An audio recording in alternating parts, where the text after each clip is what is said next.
So, hi everyone, welcome.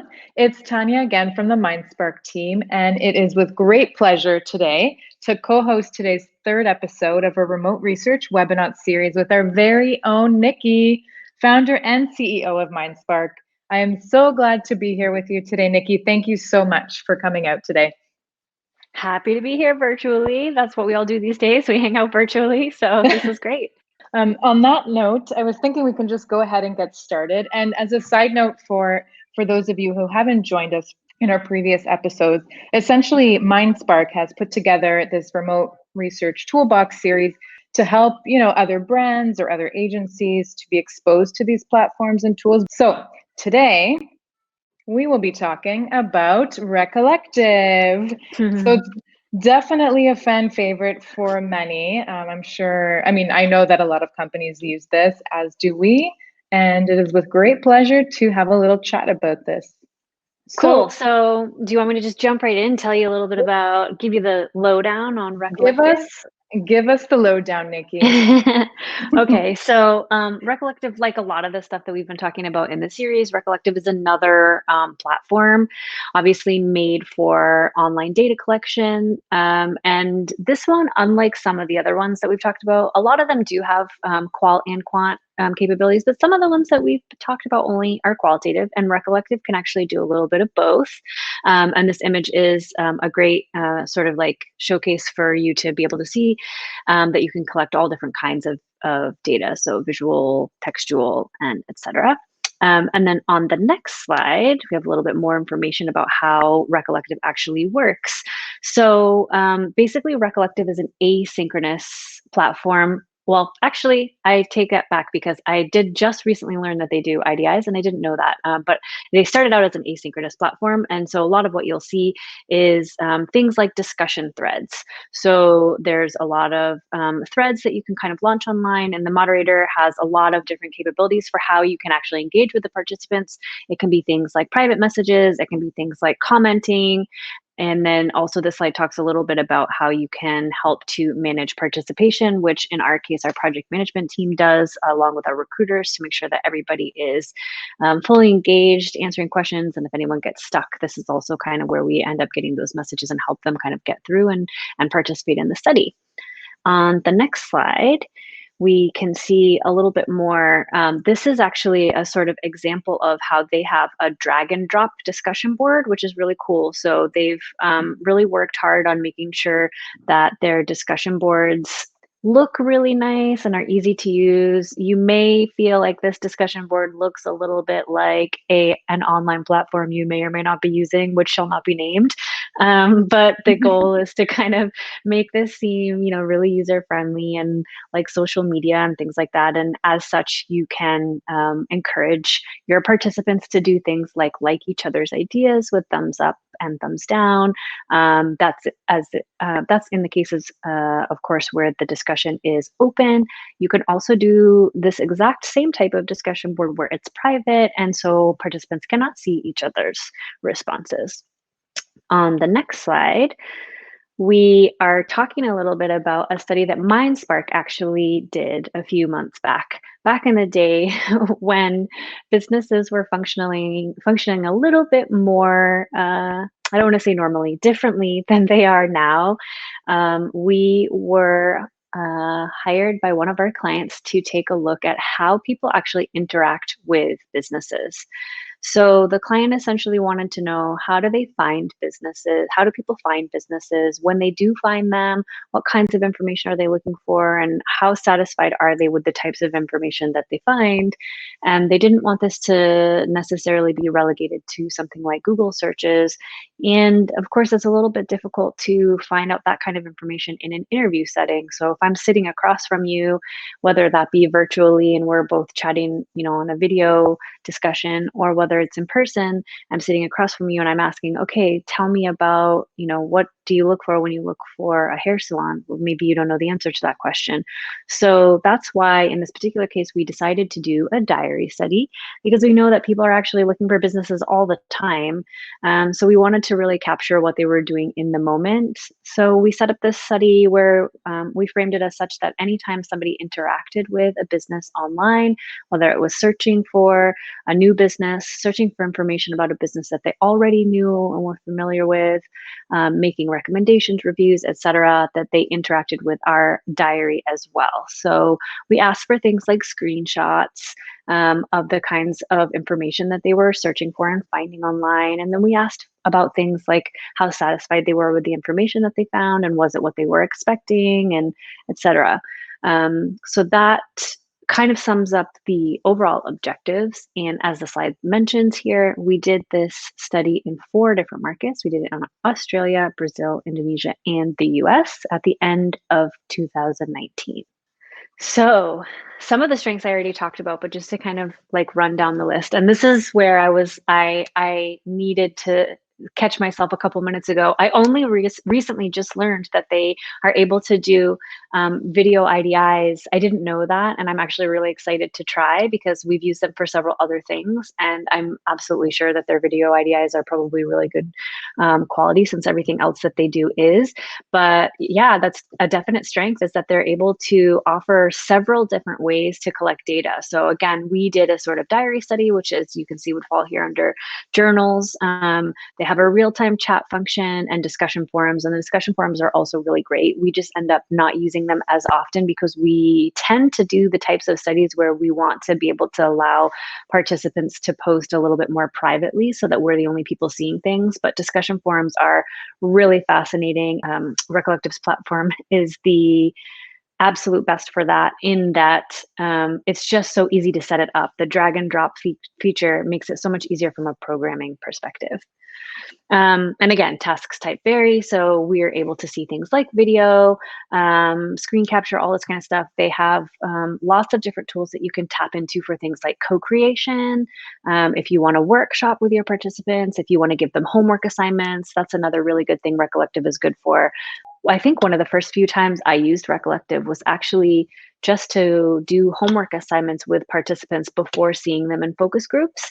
So it's a really great way to capture sort of some of their photos and videos and have them do collages and things like that. This next point is one of the things that we really like about it, and turns out to be more important than people think. What's really great about not needing an app is that these days, MindSpark in particular, we tend to do a lot of work in emerging markets, and we're also doing work just around things like app behavior or mobile behavior in general. And one of the things that's really important to keep in mind for mobile behavior is that asking participants to download an app in order to be involved in your research makes an assumption in and of itself. It makes an assumption that they have the ability to download apps. It makes the assumption that they're tech savvy enough to do that. It makes the assumption that they have the space on their phone, or that they have a device that is capable of downloading an app. We don't want to force somebody to download an app in order to participate in our study, and it's Recollective that comes out on top for that, because most people do have an app requirement. The custom branding is great as well. We have used it a couple of times. It's really excellent, especially for the community perspective. So if you want to have, whether it be a short or a long-term community, and it could either be for a brand or it could even be from an agency perspective. I know there are plenty of agencies that kind of craft sort of custom qualitative communities. Like I said, they could be short or long-term, maybe only a couple of weeks, maybe it could be up to 6 months, maybe even longer, where they can sort of dip in and out and ask questions or expose them to things or do co-creation. That custom branding is really helpful because it really makes people feel like they're a part of the community. We did another study with Recollective, which was actually community-based, that went on for quite a while. And one of the great things was that I really do think that the custom branding, people take it for granted, but I really do think that the custom branding and white labeling helps people feel like they are part of a community, and it has a really positive impact on retention of the community.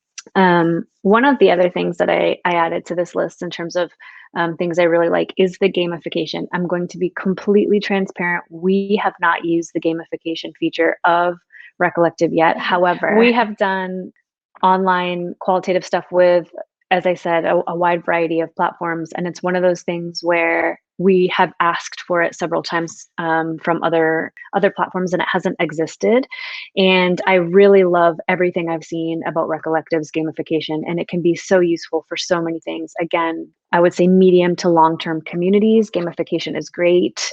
Co-creation stuff, gamification is great. You can, reward people for great ideas, or you can have people voting on ideas and getting badges. And, gamification was like really a buzzword, and then it sort of like died out in terms of popularity. But I will say that it really does have a place in qualitative research, and Recollective to me looks like one of the platforms that has done it right and has done it well. So let's switch now to a few questions that we typically get from clients in terms of the platform. So this is one that it's always a favorite of mine that we usually ask with every webinar. So with this platform specific, what is it best used for? Are there certain types of studies that this platform lends itself to? If you want to talk about that a little bit. Sure. Well, like I said, Recollective has totally thrown me for a loop because I did not know that they had the video IDI thing. And I think that is a game changer for us because we are really big fans of doing multimodal approaches. So we might do an online community and IDIs, or we might do groups and IDIs, or groups and community, or something. We like to mix and match. So we do a lot of diary work with them, and the way they're set up. Diary studies are very well executed on Recollective. So let's hop on to the next question. How can a client build a customized research study? So what kind of tools do they have access to if they were to use Recollective? Yeah, so I mean, in addition to all of the different methods that you can employ, so things like a journal or a discussion board or a live chat or a video IDI, there's also a lot of different things. So the way that you do the programming on the back end is really simple and easy to do, which I think is definitely an important factor in terms of customizing your own research. Because if you want to kind of craft your own bespoke piece of research, being able to program all the questions and stuff accordingly without stumbling too much is really important. But I would say the biggest help in terms of customized research is the backend analysis tools. So it's really easy to go through. I'm speaking primarily from a diary study perspective because, like I said, that's what we do the most of with Recollective. So primarily from a diary perspective, it's really easy to do all sorts of things. So you can search, you can sort the data on the platform per participant. So I can see all of Tanya's responses and all of Nikki's responses, or you can sort by question.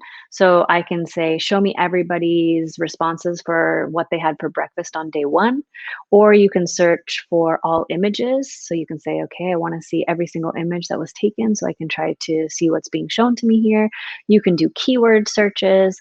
You can note things, star things. You can highlight things, and the platform automatically asks you if it's a good quote or not. If you want to mark that as a good quote, and you can kind of go through and see what you've already marked. And a lot of platforms have ways to do these things, but how intuitive and easy they are to use does differ from platform to platform and makes a really big difference.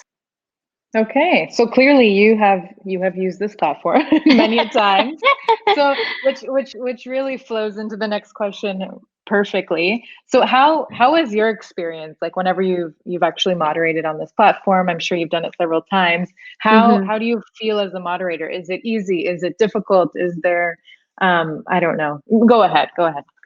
So what's really funny is I kind of feel like it's a little bit difficult, but not because of the platform itself. Well, yes and no. It's difficult because the platform is so easy to use for participants that they do end up giving us a lot more information than I would expect. So one of the big complaints that I've heard from clients over the years when they think about doing online qualitative in general is, oh, but I'm not going to get the depth that I would get if I was sitting next to them, or if it was a telephone conversation, or if it was a video chat. And I don't find that to be true specifically on Recollective diary studies. I mean, the entries we get are long, which is great, but also makes it really hard to moderate because there's a lot of text to get through, which means that a lot of times when I know that Recollective is going to be the best platform for any particular study, whether it's because of the not needing to download an app or another feature. We do tend to recommend a slightly smaller sample size because we do actually get a lot of depth. So I guess on the one hand, it's easy to moderate because, setup and all of that stuff is easy. But on the other hand, like we end up getting really rich and in-depth responses, which is a good thing. But yeah, it means we definitely have our work cut out for us. Okay, so let's talk a little bit about DIY because I know that this platform is capable. Is it DIY friendly? I don't know if you want to talk a little bit about that. Do you do it all yourself? Do you need their help? Do you need MindSpark's help? Like how does that work? hmm Yeah, so I think it is really DIY friendly. I think that, I mean, of course, I don't want to say anything that's going to get me in hot water with other moderators because there's obviously a skill to moderation. It's not just something that, anyone should attempt doing without any training whatsoever. But if you do have training, then I would say, yes, it's very easy. I mean, like I was saying before, it is one of the easier platforms in terms of programming your questions. And that actually translates to it being easier for you to even brainstorm about what your question should look like. So if you know which platform you're going to use and you know that there are some limitations in terms of how you need to structure questions or which tools are available for you for data collection, that impacts how you kind of design things. And because Recollective is so easy, I do think it's very DIY friendly. And also their team is really great. Um, as a full disclosure, Recollective is not paying us to say any of this at all. Yeah. But they have a really good team. And, every once in a while, just as with anything, no matter how reliable, sometimes we run into a hiccup or a snag and we reach out to them. They have a really responsive team. And their team's really great. So I would say that I would definitely consider it DIY. It's not super complicated to use. So in terms of the platform itself, and you've used it, of course, as I mentioned, is there anything that really, I guess, surprised you about the platform in particular? I guess I should stop mentioning the fact that they do live IDIs. We got it already. Nikki is Nikki, surprised. you're always Yeah, so but I mean, I can't say that's really surprised me because I haven't used it yet. It's just surprised me to find out about it. But yeah, let me think. I guess what well, it's kind of what I just mentioned. The fact that we get such long responses from participants when we do recollective studies is surprising. so maybe this is the same answer. I don't know. In terms of your favorite thing about the platform, if you want to elaborate on that, what is your favorite thing about using Recollective? Oh gosh, you know what my favorite thing is? It's like this little secret hidden thing that you only know if you've ever spent any time managing participation on a platform is that some platforms make it really easy for you and you can do something like you can say anyone who hasn't logged in yet or anyone who hasn't logged in today or something and you can sort of select participants based on their activity level and message them accordingly to kind of rally them. Their participant management portion of the platform, I think is maybe my favorite. So let's wrap it up there. Well, you've had such great experience. You've been a moderator several times, and you really know the platform inside out. And it's been such a pleasure to listen to you, to your feedback, what you think about the platform, and how Oh, it could really thanks. be, useful for brands and other agencies perhaps that want to use that. So I'll end it here, but I want to thank everyone for joining. We're really excited to have you come back to our fourth episode, which will be released very soon. But on that note, have a wonderful day. And thank you so much to Nikki and to you all for joining.